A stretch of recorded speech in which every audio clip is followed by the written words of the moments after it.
ಎಲ್ಲ ತೊಂದರೆಗಳೂ ಕೂಡ ದೂರ ಹೋಗಿವೆ, ಅವನು ಸುಖವಾಗಿ ಹೋಗಿದ್ದಾನೆ.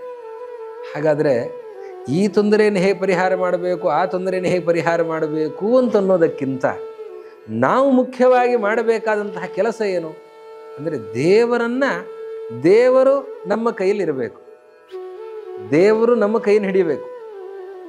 ಅದು ಸರಿ, ನಾವು ದೇವರ ಕೈಯನ್ನು ಹಿಡಿಬೇಕು. ನಾವು ದೇವರನ್ನ ಕೈಯಲ್ಲಿ ಹಿಡಿದ್ರೆ ದೇವರು ನಮ್ಮ ಕೈಯನ್ನು ಹಿಡಿತಾರೆ. ನಾವು ದೇವರನ್ನ ಕೈಯಲ್ಲಿ ಹಿಡಿಯೋದು ಅಂತಂದ್ರೆ ವಸುದೇವ ಕೃಷ್ಣನನ್ನ ಕೈಯಲ್ಲಿ ಹಿಡ್ಕೊಂಡು ಹೊರಟ. ನಾವು ಏನು ಮಾಡ್ಲಿಕ್ಕೆ ಸಾಧ್ಯ? ನಮಗೆ ಕೃಷ್ಣ ಶಿಶುರೂಪನಾಗಿ ಬರ್ತಾನ ಅಥವಾ ನಮ್ಮ ಮುಂದೆ ಕಾಣಿಸ್ತಾನ? ನಾವೇನು ಮಾಡಬೇಕು? ದೇವರು ಇದ್ದಂತಹ ಪ್ರತೀಕವನ್ನು ನಾವು ಹಿಡಿಬೇಕು. ದೇವರು ಎಲ್ಲಿದ್ದಾನೆ, ಓ ಇಲ್ಲಿ ದೇವರಿದ್ದಾನೆ, ಆ ಎಚ್ಚರದಿಂದ ನಾವು ಆ ಪ್ರತೀಕವನ್ನು ಹಿಡಿದ್ರೆ ನಮ್ಮ ಎಲ್ಲ ಆಪತ್ತು ದೂರ ಆಗುತ್ತೆ. ಎಲ್ಲಿದ್ದಾನೆ ದೇವರು? ದೇವರು ಶಾಲಿಗ್ರಾಮದಲ್ಲಿದ್ದಾನೆ. ನಿತ್ಯವೂ ಯಾರು ಶಾಲಿಗ್ರಾಮದ ಪೂಜೆಯನ್ನು ಮಾಡ್ತಾರೆ ಅವರ ತೊಂದರೆಗಳೆಲ್ಲವೂ ಕೂಡ ಅವರಿಗೇ ಗೊತ್ತಿಲ್ಲದಂತೆ ಪರಿಹೃತ ಆಗಿಬಿಡ್ತವೆ, ದೂರ ಹೋಗಿಬಿಡುತ್ತವೆ. ಯಾರು ನಿತ್ಯ ದೇವರ ಪೂಜೆಯನ್ನು ಮಾಡ್ತಾರೆ ಅವರಿಗೆ ತೊಂದರೆಗಳಿರೋದಿಲ್ಲ. ದೇವರು ಎಲ್ಲಿದ್ದಾನೆ? ದೇವರು ಅತಿಥಿಗಳಲ್ಲಿದ್ದಾನೆ. ದೇವರು ಬ್ರಹ್ಮಜ್ಞಾನಿಯಲ್ಲಿದ್ದಾನೆ. ಹಿಡಿಬೇಕು. ಕರಸ್ಥ ದೇವಸ್ಯ ಕುತೋಂತರಾಯ. ಆ ಬ್ರಹ್ಮಜ್ಞಾನಿಗಳ ಪಾದವನ್ನು ಹಿಡಿಬೇಕು. ದೇವರಿಲ್ಲಿದ್ದಾನೆ. ದೇವರಿರುವ ಪ್ರತೀಕ ಇದು. ಅದನ್ನು ಹಿಡಿದ್ರೆ ನಮ್ಮ ಆಪತ್ತುಗಳೆಲ್ಲ ದೂರ ಆಗ್ತವೆ. ಬ್ರಹ್ಮಜ್ಞಾನಿಗಳ ಪಾದವನ್ನು ಹಿಡಿದ್ರೆ ನಮ್ಮ ಆಪತ್ತೆಲ್ಲವೂ ಕೂಡ ದೂರ ಆಗ್ತವೆ. ದೇವರೆಲ್ಲಿದ್ದಾನೆ? ಗೋವುಗಳಲ್ಲಿ ದೇವರಿದ್ದಾನೆ. ಗೋ ಸೇವೆಯನ್ನು ಮಾಡಬೇಕು, ಆಪತ್ತುಗಳೆಲ್ಲ ದೂರ ಆಗ್ತವೆ.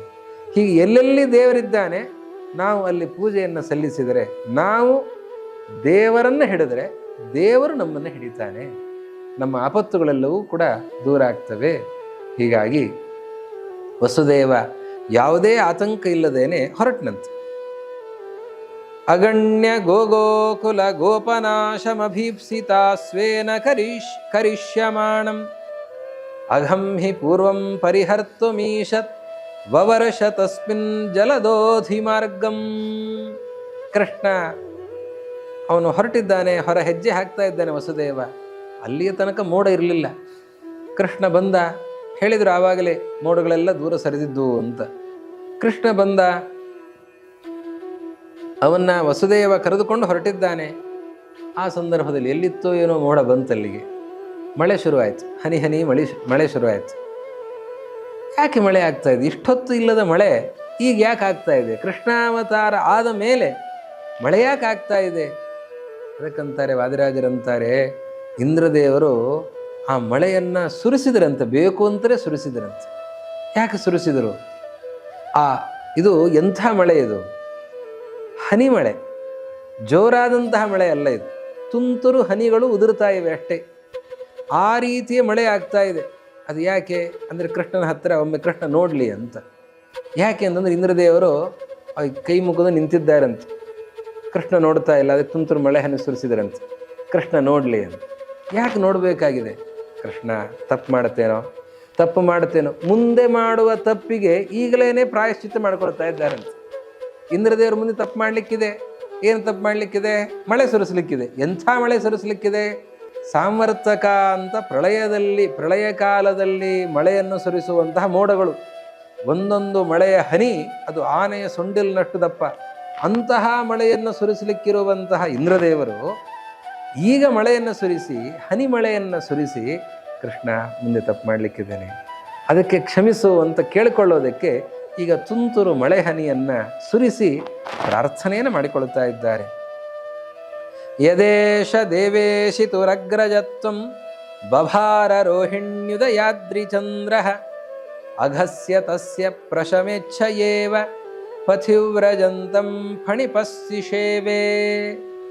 ಸರಿ, ಆದರೆ ಆ ಮಳೆ ಹನಿಯೂ ಕೂಡ ಶಿಶುರೂಪದ ಕೃಷ್ಣನಿಗೆ ಏನೋ ತೊಂದರೆ ಕೊಟ್ಟ ಹಾಗೆ ಅಲ್ವಾ? ಮಕ್ಕಳಿಗೆ ಬೇಸಿಗೆಯಲ್ಲಿ ಒಂದೆರಡು ಮಳೆ ಹನಿ ಆಯಿತು ಅಂತಂದರೆ ಅದು ಹಿತವಾಗಿರುತ್ತೆ. ಇದು ಕೃಷ್ಣ ದೇವರಿಗೇನು ತೊಂದರೆ ಇಲ್ಲ. ಆದರೂ ಕೂಡ ಶಿಶುರೂಪನಾಗಿ ಕೃಷ್ಣ ಇದ್ದಾನೆ ಅಂದರೆ ಅವನೊಂದು ವಿಡಂಬನೆ ಮಾಡ್ತಾ ಇದ್ದಾನೆ. ಅವನಿಗೆ ತೊಂದರೆ ಕೊಟ್ಟಂತಾಯ್ತಲ್ಲ. ಆದರೆ ಪಾಪ ವಸುದೇವ ಬಂಧನದಲ್ಲಿದ್ದ ವಸುದೇವನಿಗೆ ಏನಿತ್ತು ಸವಲತ್ತು? ಅವನು ಛತ್ರಿ ಹಿಡ್ಕೊಂಡು ಬರಬಹುದಾಗಿತ್ತು. ಮಳೆ ಬರ್ತಾ ಇದೆ ಅಂತ ನೋಡಿಕೊಂಡು ತಾನೇ ಛತ್ರಿಯನ್ನು ಕಂದೀಲನ್ನು ಹಿಡಿದುಕೊಂಡು ಆ ಶಿಶುವನ್ನು ಹಿಡಿದುಕೊಂಡು ಹೋಗ್ಲಿಕ್ಕೆ ಅವನೇನು ಚತುರ್ಭುಜನೂ ಅಲ್ಲ, ಅವನಲ್ಲಿ ಆ ಸವಲತ್ತುಗಳೂ ಇರಲಿಲ್ಲ. ಹಾಗಿರುವಾಗ ಅವನು ಮಳೆ ಬರ್ತಾ ಇರುವಾಗ ಏನು ಮಾಡಬೇಕು? ವಸುದೇವ ಅಂದಂತೆ, ಅಯ್ಯೋ ಮಳೆ ಬರ್ತಾ ಇದೆಯಲ್ಲಪ್ಪ ಇದು ಅಂದಂತೆ ತತ್ಕ್ಷಣದಲ್ಲಿಯೇ ಶೇಷದೇವರು ಬಂದರಂತೆ.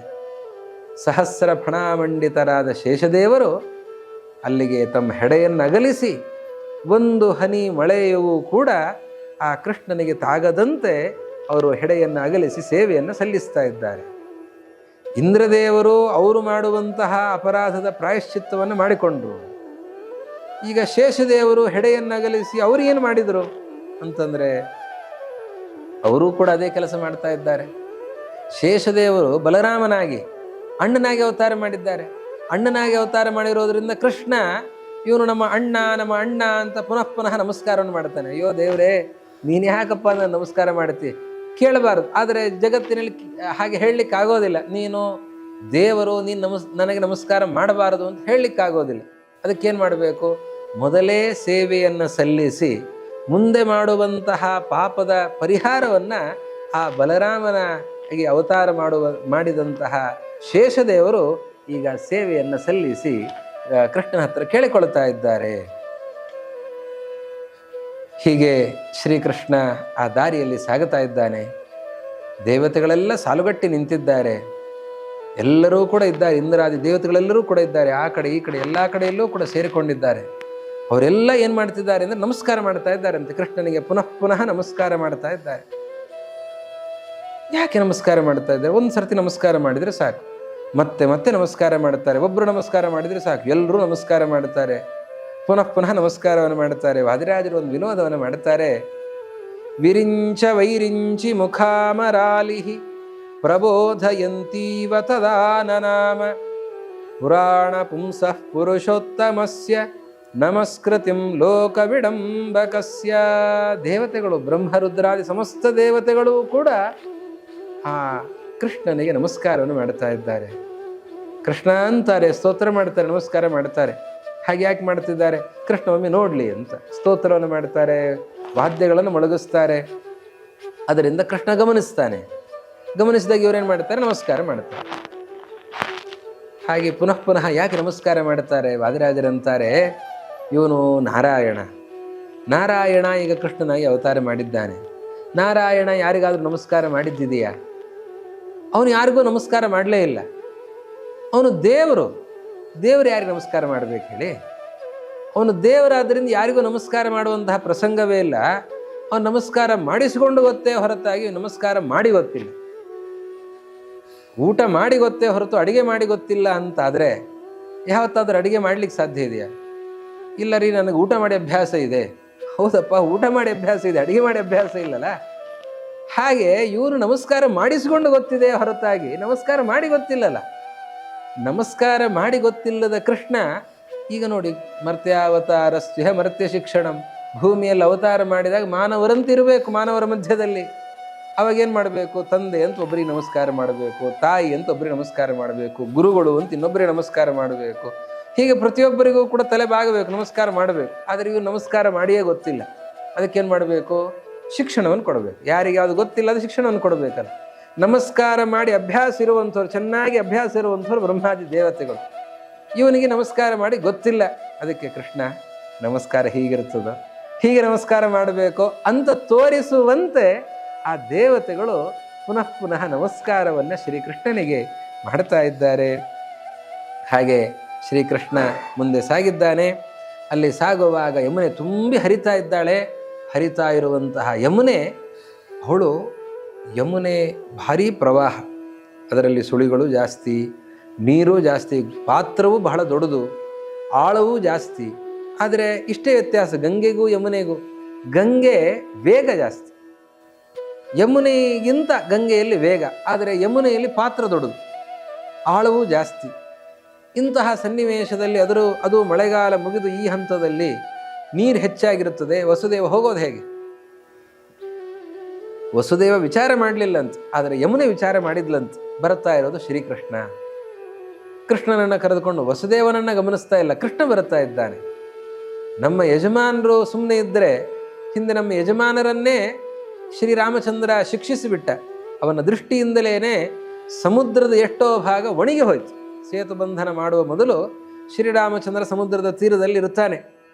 ಸಮುದ್ರ ರಾಜ ಮಾತುಕತೆಗೆ ಏನಾದರೂ ಬರ್ತಾನೋ ಅಂತ 3 ದಿವಸ ಕಾದರೂ ಕೂಡ ವರುಣ ಬರಲೇ ಇಲ್ಲಂತ. ಆವಾಗ ರಾಮಚಂದ್ರ 3 ದಿವಸ ಕಾದರೂ ಕೂಡ ಬಂದಿಲ್ಲ, ಅಧಿಕಾರಿಗಳು ಹೀಗೆ ಇರ್ತಾರೆ ಅಂತ ತೋರಿಸ್ಕೊಡ್ತಾರೆ ನೋಡಿ. ಆವಾಗ ರಾಮಚಂದ್ರ ಒಮ್ಮೆ ತನ್ನ ಕಣ್ಣನ್ನು ತೆಗೆದನಂತೆ. ಕೆಂಗಣ್ಣನಿಂದ ನೋಡಿದ್ನಂತೆ ಸಮುದ್ರವನ್ನು, ಬಿಲ್ಲಿಗೆ ಬಾಣವನ್ನು ಹೊಡಿದ್ನಂತೆ, ಬಾಣ ಬಿಟ್ಟಿಲ್ಲ. ಆದರೆ ಆ ದೃಷ್ಟಿಯಿಂದಲೇ, ಅವನ ಕೆಂಗಣ್ಣಿನಿಂದಲೇ ಸಮುದ್ರದ ಎಷ್ಟೋ ಭಾಗ ಒಣಗಿ ಜಲಚರ ಪ್ರಾಣಿಗಳು ಪ್ರಾಣ ಬಿಡುವಂತಹ ಪ್ರಸಂಗ ಬಂದಿದೆ. ಅದು ನೆನಪಾಯಿತಂತೆ ಯಮುನೆಗೆ. ನಮ್ಮ ಯಜಮಾನರಿಗೆ ಅಂತಹ ದುಸ್ಥಿತಿ ಆಯಿತು ಅಂತ ಅಂದರೆ ಇವತ್ತು ಆ ರಾಮ ಬೇರೆಯಲ್ಲ, ಈ ಕೃಷ್ಣ ಬೇರೆಯಲ್ಲ. ಈ ಕೃಷ್ಣ ತನ್ನ ಕಣ್ಣನ್ನು ತೆಗೆದರೆ ನನ್ನ ಗತಿ ಏನಾದೀತು ಅಂತ ನೆನಪಿಸಿಕೊಂಡ್ಲಂತೆ ಆ ಕಥೆಯನ್ನು. ಅದಕ್ಕೆ ಆ ವಸುದೇವ ಕಾಯುವ ಮೊದಲೇ ಅವನು ಬರ್ತಾ ಇದ್ದಾನೆ ಅಂತನ್ನುವಾಗಲೇ ಈ ಯಮುನೆ ದಾರಿಯನ್ನು ಬಿಟ್ಟುಬಿಟ್ಟಿದ್ದಾಳೆ. ಪುರಾ ಸ್ವಭರ್ತು ಪ್ರತಿಬಂಧ ಕರ್ತು ವಿಶೋಷಣಂ ಬಂಧನ ಮರ್ಕ ಕನ್ಯಾ ವಿಚಿಂತ್ಯ ಭೀತೇವ ದದೋ ಮುರಾರೇ ಪ್ರವಾಹ ಮಾರಾತ್ ಪರಿಹೃತ್ಯ ಮಾರ್ಗಂ. ಅವಳಂತಾಳೆ, ವಸುದೇವ ಬಾರಪ್ಪ, ನೀನು ಹೀಗೆ ಬಾ, ನಿನಗೆ ಯಾವ ತೊಂದರೆಯೂ ಕೂಡ ಆಗೋದಿಲ್ಲ. ಅಲ್ಲಿ ಆಳವಾದಂತಹ ಯಮುನೆ ವಸುದೇವನಿಗೆ ಬರೀ ಮೊಣಕಾಲಿನ ಕೆಳಗೆ ಬರ್ತಾ ಇದೆ ಅಷ್ಟೇ. ಮೊಣಕಾಲಿನ ಕೆಳಗೆ ನೀರಿತ್ತು ಅಂದರೆ ನಡ್ಕೊಂಡು ಹೋಗೋದು ಎಷ್ಟು ಕಷ್ಟ ಆಗುತ್ತೆ. ಏನಿಲ್ಲ, ಸುಲಭವಾಗಿ ನಡ್ಕೊಂಡು ಹೋಗಬಹುದು. ವಸುದೇವ, ನಿನಗೆ ಈ ಪ್ರವಾಹನೂ ಹಾಗೆ, ಆ ಪ್ರವಾಹನೂ ಹಾಗೆ.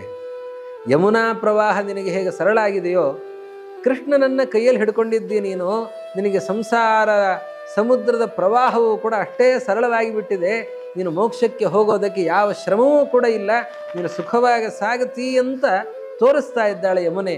ಭವ ಪ್ರವಾಹೋಪಿ ತವೈವ ಮೇಮೆತ್ಯುದೀರಯಂತೀವ ಯಮಸ್ವಸಾಸ ಕರಸ್ಥ ಕೃಷ್ಣಾಯ ದಿದೇಶ ದೂರೇ ಪ್ರವಾಹ ಮಾರಾತ್ ಪರಿಹೃತ್ಯ ಮಾರ್ಗಂ ಪ್ರವಾಹ ಮಾಧಾಯ ಪದಾರ್ಹ ಪದ್ಯಾಂ. ಅವನು ವಸುದೇವ ಹೇಗೆ ಹೋಗ್ತಾ ಇದ್ದಾನೆ? ಅವನು ನಡುರಾತ್ರಿಯಲ್ಲಿ ಕೃಷ್ಣಾವತಾರ ಆಗಿದೆ. ನಡುರಾತ್ರಿಯಲ್ಲಿ ಕೃಷ್ಣಾವತಾರ ಆಯಿತು. ಇವರು ಸ್ತೋತ್ರ ಮಾಡಿದರು. ಆಮೇಲೆ ಶಿಶುರೂಪ ಆಯಿತು. ಶಿಶುರೂಪದ ಕೃಷ್ಣನನ್ನು ಕೈಯಲ್ಲಿ ಹೊತ್ತು ಅವನಲ್ಲಿದ್ದು ಸಾಕ್ತಾ ಇದ್ದಾನೆ. ಮಥುರಾ ಪಟ್ಟಣದಿಂದ ಗೋಕುಲದ ತನಕ ಹೋಗಬೇಕು. ಅಷ್ಟು ದಾರಿಯನ್ನು ಸಾಗಿ ಹೋಗಬೇಕು. ಮಧ್ಯದಲ್ಲಿ ಯಮುನಾ ಪ್ರವಾಹ ಬೇರೆ. ಏನಿದ್ರು ನಿಧಾನಕ್ಕೆ ಹೋಗಬೇಕಲ್ಲ. ಹೋಗಿ ಬರುವಾಗ ಇಲ್ಲಿದ ಹೋಗಿ ಅಲ್ಲಿ ಆ ಮಗುವನ್ನಿಟ್ಟು ಆ ಮಗುವನ್ನು ತೆಗೆದುಕೊಂಡು ಮತ್ತೆ ಹಿಂತಿರುಗಿ ಬರೋದು ಅಂತಂದರೆ ಹಗಲು ಹೊತ್ತು ಆಗಿಬಿಟ್ರೆ ಎಷ್ಟು ಅನರ್ಥ ಆಗಿಬಿಡುತ್ತದೆ, ಎಷ್ಟೆಲ್ಲ ತೊಂದರೆ ಆಗಿಬಿಡುತ್ತದೆ. ಅಲ್ಲಿ ಕಂಸನಿಗೆ ಗೊತ್ತಾಗುತ್ತೆ, ಮತ್ತೊಂದಾಗ್ತದೆ. ದೇವಕಿಗೆ ಇನ್ನೇನು ಶಿಕ್ಷೆ ಆಗ್ತದೋ ಏನೋ. ವಸುದೇವ ಬಂದ ಮೇಲೆ ಅವನಿಗೆ ಇನ್ನೇನು ಶಿಕ್ಷೆ ಆಗಬಹುದು. ಆದರೆ ಇಷ್ಟೆಲ್ಲ ಬಹಳ ವೇಗವಾಗಿ ನಡೆದು ಹೋಯ್ತಂತೆ. ಅವನು ಹೊತ್ತೇ ಮಾಡಲಿಲ್ಲಂತೆ ವಸುದೇವ. ವಾದಿರಾಜರಂತಾರೆ, ವಿಭೂಷಣೇಶು ಪ್ರತಿಬಿಂಬಿತಾಹಿ ಪ್ರಹೃಷ್ಟ ಪಾಣಿದ್ವಯ ರೋಮಪತ್ರ ಸಕೃಷ್ಣ ವಾಹೋ ವಿನತಾಂಗಜಾತಃ ಪಿತಾ ಗರುತ್ಮಾನಿವ ವೇಗತೋಗಾತ್. ಗರುಡನಂತೆ ಹೋಗಿ ಬಂದ್ಬಿಟ್ಟಿದ್ದಾನಂತೆ. ಹೇಗಪ್ಪ ಇದು? ವಸುದೇವ ಗರುಡನಂತೆ ಹೋಗಿ ಬರೋದು ಅಂತಂದರೆ ಹೇಗೆ ಸಾಧ್ಯ? ನೋಡಿ, ವಸುದೇವ ಅವನು ಗರುಡನ ಥರ ಆಗಿಬಿಟ್ಟಿದ್ದಾನೆ. ಯಾಕೆ ಅಂತಂದರೆ ಆ ಗರುಡನ ಮೇಲೆ ಯಾರಿದ್ದಾರೆ ಅಂತಂದರೆ ಅಲ್ಲಿ ಸರ್ಪವನ್ನು ತನ್ನ ಕಾಲಿನಲ್ಲಿ ಹಿಡ್ಕೊಳ್ಳುತ್ತದೆ ಗರುಡ. ಸರ್ಪ ಆಹಾರ. ಇಲ್ಲಿ ನೋಡಿದರೆ ಶೇಷದೇವರು ಹೆಡೆಯನ್ನು ಬಿಡಿಸಿದ್ದಾರೆ. ಆ ಹೆಡೆಯನ್ನು ಬಿಡಿಸಿರೋದ್ರಿಂದ ಇಲ್ಲಿ ಆಭರಣಗಳನ್ನು ಏನು ಧಾರಣೆ ಮಾಡಿಕೊಂಡಿದ್ದಾನೆ, ಆಭರಣಗಳನ್ನು ವಸುದೇವ ಏನು ಧಾರಣೆ ಮಾಡಿಕೊಂಡಿದ್ದಾನೆ, ಅವನ ಕೈಯಲ್ಲಿ ಇರುವಂತಹ ಆಭರಣಗಳು, ಆ ಆಭರಣಗಳಲ್ಲಿ ಆ ಶೇಷದೇವರ ಪ್ರತಿಬಿಂಬ ಮೂಡಿದೆ. ಪ್ರತಿಬಿಂಬ ಮೂಡಿರೋದರಿಂದ ಅಲ್ಲಲ್ಲಿ ಸರ್ಪಗಳು ಕಾಣಿಸ್ತಾ ಇವೆ. ಹೀಗೆ ಗರುಡನಿಗೆ ಕೈಯಲ್ಲಿ ಕಾಲಲ್ಲಿ ಸರ್ಪಗಳಿರ್ತವೆ ನೋಡಿ. ಕಾಲಲ್ಲಿ ಸರ್ಪ ಹಿಡ್ಕೊಂಡು ಗರುಡ ಹಾರ್ತಾ ಇರ್ತಾನೆ. ಇಲ್ಲಿಯೂ ಕೂಡ ಸರ್ಪ ಕಾಣಿಸ್ತಾ ಇದೆ. ಅವನ ಕೈ ಬೆರಳಿನಲ್ಲಿರೋ ಉಂಗುರುಗಳಲ್ಲಿ ಸರ್ಪ ಕಾಣಿಸ್ತಾ ಇದೆ. ಗರುಡನ ಥರ ಕಾಣಿಸ್ತಾ ಇದ್ದ. ಆಮೇಲೆ ರೋಮಾಂಚ ಆಗಿದೆ ಅವನಿಗೆ. ರೋಮಾಂಚ ಆಗಿರೋದರಿಂದ ಆ ರೋಮಗಳೆಲ್ಲ ನಿಂತಿರೋದು ಅದು ಕವಿ ಸಮಯ, ಆ ರೆಕ್ಕೆಗಳಂತೆ ಕಾಣಿಸ್ತಾ ಇದೆ. ಇನ್ನು ಇವನು ಕೃಷ್ಣನನ್ನು ಹೊತ್ತುಕೊಂಡಿದ್ದಾನೆ, ಗರುಡನೂ ಕೂಡ ಕೃಷ್ಣನನ್ನು ಹೊತ್ತುಕೊಂಡಿದ್ದಾನೆ. ಗರುಡ ಕೃಷ್ಣನನ್ನು ಹೊತ್ತುಕೊಳ್ತಾನೆ, ಅದೇ ರೀತಿಯಲ್ಲಿ ರೆಕ್ಕೆಯನ್ನು ಬಿಡಿಸಿ ಹಾರ್ತಾನೆ. ಅದೇ ರೀತಿಯಲ್ಲಿ ಅವನ ಕಾಲಿನಲ್ಲಿ ಸರ್ಪ ಇರುತ್ತದೆ, ಅವನ ಆಹಾರವಾಗಿರುವಂಥ ಸರ್ಪ ಇರುತ್ತದೆ. ಹಾಗೆ ವಸುದೇವನ ಕೈ ಬೆರಳುಗಳಲ್ಲಿ ಇರುವ ಉಂಗುರುಗಳಲ್ಲಿ ಅಲ್ಲಿ ಸರ್ಪದ ಪ್ರತೀಕ ಮೂಡಿದೆ. ಹಾಗೆ ಇವನು ರೋಮಾಂಚಗೊಂಡಿದ್ದಾನೆ, ಕೃಷ್ಣನ ಸ್ಮರಣೆಯನ್ನು ಮಾಡುತ್ತಾ ಅವನ ಮಹಿಮೆಯನ್ನು ಅನುಭವಿಸ್ತಾ ರೋಮಾಂಚಗೊಳ್ತಾ ಇದ್ದಾನೆ. ಹಾಗೆ ಕೈಯಲ್ಲಿ ಕೃಷ್ಣನನ್ನು ಹೊತ್ತುಕೊಂಡಿದ್ದಾನೆ. ಗರುಡನ ಥರನೇ ಕಾಣಿಸ್ತಾ ಇದ್ದಾನೆ, ಗರುಡನ ಥರನೇ ವೇಗವಾಗಿ ಹೋಗಿ ಬಂದಂತೆ ವಸುದೇವ. ಕೃಷ್ಣ ಏನಿದ್ರು ನಡುರಾತ್ರಿಯಲ್ಲಿ ಕಳ್ಳನ ಥರ ಹೋದ್ನಲ್ಲ, ಅಂತಹ ಜಗತ್ಪತಿಯಾದಂತಹ ಕೃಷ್ಣ ಕಳ್ಳನ ಥರ ಹೋಗುವ ಹಾಗಾಯ್ತಲ್ಲ ರಾತ್ರಿ ಹೊತ್ತಿನಲ್ಲಿ. ಇದೇನು ಸರಿ ಅಂತಂದರೆ ಅದಕ್ಕೆ ವಾದಿರಾಜರಂತಾರೆ, ಯಾಕ್ರಿ ಕಳ್ಳನ ಥರ ಹೋಗ್ತಾನೆ ಕೃಷ್ಣ? ಅವನು ರಾಜಾಧಿರಾಜನಾಗಿ ಹೋಗ್ತಾ ಇದ್ದಾನೆ.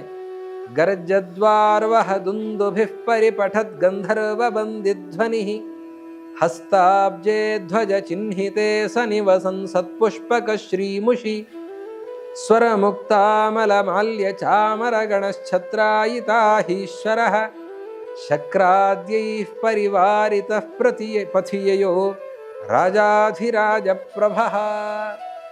ಸಾಮಂತ ರಾಜ, ಸಣ್ಣ ಪುಟ್ಟ ರಾಜ ಅಲ್ಲ, ರಾಜಾಧಿರಾಜನಾಗಿ ಹೊರಟಿದ್ದಾನೆ ಶ್ರೀಕೃಷ್ಣ. ಏನಿಲ್ಲ, ನಡುರಾತ್ರಿಯಲ್ಲಿ ಆ ಕತ್ತಲಲ್ಲಿ ಹೋಗ್ತಾ ಇದ್ದಾನೆ. ಯಾರು ಹೇಳಿದ್ದು? ಅವನು ಸಾಗ್ತಾ ಇದ್ದ ದಾರಿ ಉದ್ದಕ್ಕೂ ಕೂಡ ಇವ್ರ್ಯಾರೋ ರಾಜರು ಹೋಗ್ತಿರ್ಬೇಕಾದ್ರೆ ಊರಿನಿಂದ ಹೊರಗೆ ಹೋಗ್ಬೇಕಾದ್ರೆ ಸ್ವಲ್ಪ ವಾದ್ಯಗಳಾಗ್ತವೆ. ಆ ಊರು ಮುಟ್ಟಬೇಕಾದ್ರೆ ಆ ಊರಿನ ಒಳಗಡೆ ಪ್ರವೇಶ ಮಾಡುವಾಗ ಸ್ವಲ್ಪ ವಾದ್ಯಗಳು ಮೊಳಗುತ್ತವೆ ಅಷ್ಟೇ. ಆದರೆ ಕೃಷ್ಣ ಹೋಗುವ ಕೃಷ್ಣನನ್ನು ಹೊತ್ತು ಸಾಗುವ ಒಂದೊಂದು ಹೆಜ್ಜೆಗೂ ಕೂಡ ವಾದ್ಯಗಳು ಮೊಳಗುತ್ತಾ ಇವೆ. ಏನು ವಾದ್ಯಗಳು? ಮೋಡಗಳ ಗರ್ಜನೆ ಕೇಳಿ ಬರ್ತಾ ಇದೆ. ಗರ್ಜದ್ ವಾರುವಹ ದುಂದುಭಿ ಅಂತ ಹೇಳ್ತಾ ಇದ್ದಾರೆ. ಆ ಮೋಡಗಳ ಧ್ವನಿ ಅದು ಒಳ್ಳೆಯ ನಗಾರಿ ಬಾರಿಸಿದ ಹಾಗೆ ಗಂಭೀರವಾದಂತಹ ಧ್ವನಿ ಕೇಳಿ ಬರ್ತಾ ಇದೆ. ದೇವಲೋಕದ ನಗಾರಿಯೂ ಕೂಡ ಇದೆ, ಇಲ್ಲ ಅಂತಲ್ಲ. ಅದರ ಜೊತೆಯಲ್ಲಿ ಈ ಮೋಡದ ಗರ್ಜನೆಯೂ ಕೂಡ ನಗಾರಿಯಂತೆ ಕೇಳಿ ಬರುತ್ತಾ ಇದೆ. ಈ ಚಿಂತನೆಗಳನ್ನು ವಾದಿರಾಜರು ತೋರಿಸ್ತಾರೆ ನೋಡಿ. ಇಲ್ಲಿರುವ ಅಧ್ಯಾತ್ಮ ಚಿಂತನೆ ಅದು ಏನು ಅಂತಂದರೆ, ಏನೆಲ್ಲ ನಾವು ಶಬ್ದಗಳನ್ನು ಕೇಳುತ್ತೇವೆ, ಏನೆಲ್ಲ ಪ್ರಕೃತಿಯ ಆ ಚಲನವಲನಗಳಿವೆ, ಅದರಲ್ಲಿ ಎಲ್ಲದರಲ್ಲೂ ಕೂಡ ಪರಮಾತ್ಮನ ಪೂಜೆಯ ಚಿಂತನೆ ಮಾಡಬೇಕು. ಇದು ಭಗವಂತನ ಪೂಜೆ ಆಗತ್ತೆ.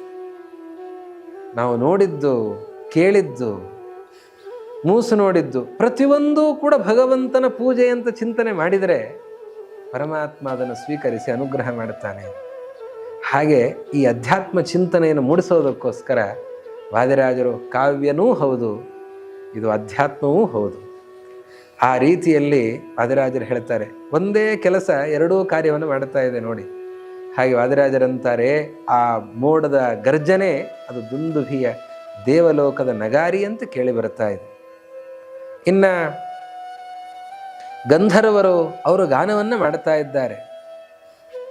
ಅವರು ಗಂಧರ್ವರು ಬಂದಿಗಳಿದ್ದ ಹಾಗೆ, ರಾಜರಿಗೆ ಬಂದಿ ಮಾಗಧರು ಅಂತ, ಸೂತ ಮಾಗಧ ಬಂದಿ ಅಂತ 3 ವಿಭಾಗವನ್ನು ಹೇಳ್ತಾರೆ. ಗದ್ಯ ವಾಚನ ಮಾಡುವವರು, ಪದ್ಯ ವಾಚನ ಮಾಡುವವರು, ಸ್ವರಚಿತವಾದಂತಹದ್ದನ್ನು ವಾಚನೆ ಮಾಡುವವರು ಅಂತನೋ ಅರ್ಥ ವ್ಯತ್ಯಾಸ ಇದೆ. ಸೂತ, ಮಾಗಧ, ಮಾಗಧ ಮತ್ತು ಬಂದಿ ಅಂತ. ಹಾಗೆ ಇಲ್ಲಿ ಬಂದಿಗಳು ಅಂತಹ ಸ್ತುತಿ ಪಾಠಕರು ಯಾರು ಅಂತಂದರೆ ಗಂಧರ್ವರು. ಅವರ ಧ್ವನಿ ಕೇಳಿ ಬರ್ತಾ ಇದೆ, ಅವರು ಸ್ತೋತ್ರವನ್ನು ಮಾಡ್ತಾ ಇದ್ದಾರೆ. ಆಮೇಲೆ ಕೃಷ್ಣ ಹೋದದ್ದು ಏನಿದ್ರೂ ಕೂಡ ಅವನು ಏನು ವಾಹನ ಇಲ್ಲ, ಮತ್ತೊಂದಿಲ್ಲ. ಯಾರಿಗೆ ಹೇಳಿದ್ದು ವಾಹನ ಇಲ್ಲ ಅಂತ? ಪುಷ್ಪಕ ವಿಮಾನದಲ್ಲೇ ಸಂಚರಿಸ್ತಾ ಇದ್ದಾನೆ ಅಂತ. ಪುಷ್ಪಕ ಅನ್ನೋದಕ್ಕೆ ಸಂಸ್ಕೃತದಲ್ಲಿ ಕಮಲ ಅಂತನ್ನೋ ಅರ್ಥ ಇದೆ. ಧ್ವಜದ ಚಿಹ್ನೆಯನ್ನು ಹೊತ್ತಿರುವಂತಹ ಕರ ಕಮಲದಲ್ಲಿ ವಸುದೇವ ತನ್ನ ಕೈಯಲ್ಲಿ ಹೊತ್ತಿದ್ದಾನೆ. ಅದರಲ್ಲಿ ಕಮಲ, ಕರ ಕಮಲ, ಆ ಅಬ್ಜ, ಪುಷ್ಪಕ ಪರ್ಯಾಯ ಪದಗಳು. ಹೀಗಾಗಿ ಪುಷ್ಪಕದಲ್ಲಿ ಸಂಚಾರ, ಪುಷ್ಪಕ ವಿಮಾನದಲ್ಲಿ ಯಾತ್ರೆ ನಡೀತಾ ಇದೆ. ಧ್ವಜದ ಚಿಹ್ನೆ ಇದೆ. ಧ್ವಜ ಗರುಡಧ್ವಜದ ಚಿಹ್ನೆ ಇದೆ. ಆ ರೀತಿಯಲ್ಲಿ ಪುಷ್ಪಕ ವಿಮಾನದಲ್ಲಿ ಯಾತ್ರೆಯನ್ನು ಮಾಡ್ತಾ ಇದ್ದಾನೆ. ಅವನಿಗೆ ಚಾಮರ ಬೀಸ್ತಾ ಇದೆ. ಹೇಗೆ ಬೀಸ್ತಾ ಇದೆ? ದೇವತೆಗಳು ಪುಷ್ಪವೃಷ್ಟಿಯನ್ನು ಮಾಡ್ತಾರೆ. ಅವರು ಹೂಗಳನ್ನು, ಮಾಲೆಗಳನ್ನೇ ಹಾಕ್ತಾ ಇದ್ದಾರೆ. ಹಾಕಿದರೆ ಮೇಲಿನಿಂದ ಆ ಮಾಲೆಗಳು, ಹೂಗಳೆಲ್ಲ ಬಿದ್ದರೆ, ಆ ಕಡೆ ಈ ಕಡೆ ಬಿದ್ದರೆ ಅದು ಬೀಳುವಾಗ ನೇರವಾಗಿ ಕೃಷ್ಣನ ಮೇಲೆ ಬೀಳಲ್ಲ. ಕೃಷ್ಣನಿಗೆ ಮೇಲೆ ಶೇಷದೇವರ ಹೆಡೆಗಳಿವೆ. ಆ ಹೆಡೆ ಮೇಲೆ ಬಿದ್ದು ಅದು ಆ ಕಡೆ ಈ ಕಡೆ ಬೀಳುತ್ತದೆ. ಅದು ಆ ಕಡೆ ಈ ಕಡೆ ಬಿದ್ದರೆ ಒಳ್ಳೆ ಚಾಮರ ಬೀಸಿದಂತೆ ಇದೆ ಅಂತ. ಆ ರೀತಿಯಲ್ಲಿ ಚಾಮರ ಬೀಸಿತಾ ಇದ್ದೆ. ಹಾಗೆ ಶೇಷದೇವರೇ ಹೆಡೆಯನ್ನು ಅಗಲಿಸಿದ್ದಾರೆ. ಶ್ವೇತ ಛತ್ರ ಧಾರಣೆಯನ್ನು ಮಾಡಿದಂತಿದೆ. ಹೀಗೆ ಇಂತಹ ರಾಜೋಪಚಾರಗಳೆಲ್ಲವೂ ಕೂಡ ಇವೆ. ಅದರ ಮಧ್ಯದಲ್ಲಿ ಶ್ರೀಕೃಷ್ಣ ರಾಜಾಧಿರಾಜನಾಗಿ ಬ್ರಹ್ಮಾದಿ ರುದ್ರಾದಿ ದೇವತೆಗಳಿಂದ ಸ್ತುತನಾಗಿ ಅವನು ಸಾಗುತ್ತಾ ಇದ್ದಾನೆ. ಈ ರೀತಿಯಲ್ಲಿ ಪ್ರೋಮ್ನಾಂ ಹರ್ಷಣಕಾರಿಣಿ ಶ್ರವಣತಃ ಪಾಪೋಘ ವಿಧ್ವಂಸಿನಿ ಪ್ರೇಮ್ಣಾ ಚಿಂತಯತಾಂ ವಿಚಿತ್ರ ವಿಮಲ ಶ್ಲಾಘ್ಯಾರ್ಥ ಸಂದಾಯಿನಿ ಸಂಜಾತೆ ಭುವಿ ರುಗ್ಮಿಣೀಶ ವಿಜಯೇ ಸದ್ವಾದಿರಾಜೋದಿತೆ ಸಂಜಾತಸ್ಸುರಮಂಡಲೇಶು ಮಹಿತಃ ಸರ್ಗೋಯಮಾದ್ಯೋ ಮುದಾಂ.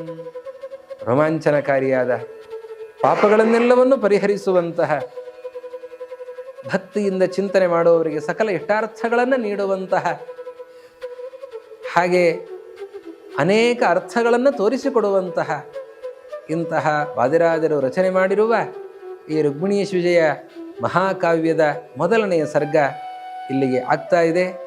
ದೇವತೆಗಳು ಈ ಪರಮಾತ್ಮನ ಒಂದೊಂದು ಮಹಿಮೆಯನ್ನು ಚಿಂತಿಸ್ತಾ ಅವರು ದೇವಲೋಕದಲ್ಲಿ ಉತ್ಸವವನ್ನು ಆಚರಿಸ್ತಾ ಇದ್ದಾರೆ. ಅಂತಹ ರುಕ್ಮಿಣೀಶ ವಿಜಯದ ಮೊದಲ ಸರ್ಗ ಇಲ್ಲಿ ಪರಮಾತ್ಮನಿಗೆ, ಶ್ರೀಕೃಷ್ಣನಿಗೆ ಅರ್ಪಿತವಾಗ್ತಾ ಇದೆ ಅಂತ ಇದರ ವಿವರಣೆ ಆರಂಭದಲ್ಲಿ ನಾನು ಮಾಡಿದ್ದೇನೆ. ಆದ್ದರಿಂದಾಗಿ ಈಗ ಹೆಚ್ಚಿನ ವಿವರಣೆಯನ್ನು ಈ ಪದ್ಯಕ್ಕೆ ಮಾಡ್ತಾ ಇಲ್ಲ. ಹೀಗೆ ಶ್ರೀಕೃಷ್ಣ ಮಥುರಾ ಪಟ್ಟಣಕ್ಕೆ ಹೋಗಿದ್ದಾನೆ. ಅನಂತರದಲ್ಲಿ ಯಶೋದ ತಥೋ ಯಶೋದಾಂ ಸ್ವಕುಲಸ್ಯ ಪುಣ್ಯಲಸದ್ಯಶೋದಾಂ ಹಿ ಕರಿಷ್ಯಮಾಣಃ ಅಂತ ಗೋಕುಲದ ಆ ಕೃಷ್ಣನ ಲೀಲೆಗಳ ಆರಂಭ, ಆ ಲೀಲೋತ್ಸವವನ್ನು ಮುಂದಿನ ಸಂಚಿಕೆಯಲ್ಲಿ ನೋಡೋಣ ಅಂತ ಹೇಳ್ತಾ ಈ ಎರಡು ಮಾತುಗಳನ್ನು ಗುರುಗಳ ಅಂತರ್ಯಾಮಿಯಾದ ವಾದಿರಾಜರ ಶ್ರೀಮದ್ ಆಚಾರ್ಯರ ಹೃದ್ಗುಹಾವಾಸಿಯಾಗಿರುವ ಹಯಗ್ರೀವಾಭಿಂದನಾದ ಶ್ರೀಕೃಷ್ಣನ ಪಾದಗಳಿಗೆ ಅರ್ಪಿಸೋಣ ಅಂತ ಹೇಳ್ತಾ ಹರಯೇ ನಮಃ. ಶ್ರೀ ಗುರು ಮಧ್ವೇಶ ಅರ್ಪಣಮಸ್ತು.